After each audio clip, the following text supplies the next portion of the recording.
Hi Nima, it's Thursday, January 13th? No. January 12th. Psst! Tomorrow is the professor's birthday. Sorry about the mess. Why don't you pound snow, doll? Gotta keep a low profile. They'll be watching the four of us. You didn't want PI, you want some pastry to pin it on. I killed him! I want to talk to you about life. It's just too difficult to be alive, isn't it? And to try to function?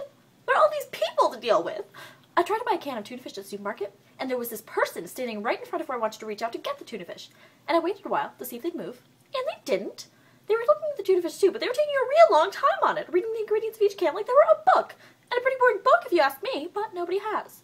So I waited a long while, and they didn't move, and I couldn't get to the tuna fish cans, and I thought about asking them to move, but then they seemed so stupid not to have sensed that I needed to get by them that I had this awful fear that it would do no good at all to ask them.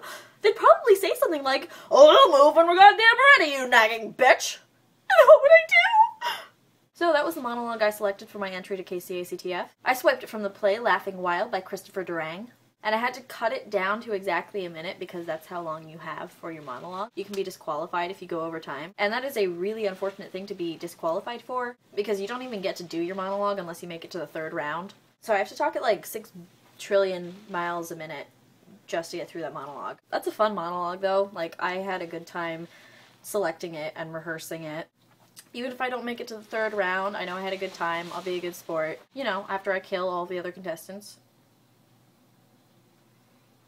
My character is known as Woman. She is emotionally unstable, and just after my monologue cuts off, she goes on to cry out of frustration and then strike the person who is standing in front of the tuna fish cans. It seemed like an appropriate monologue for me.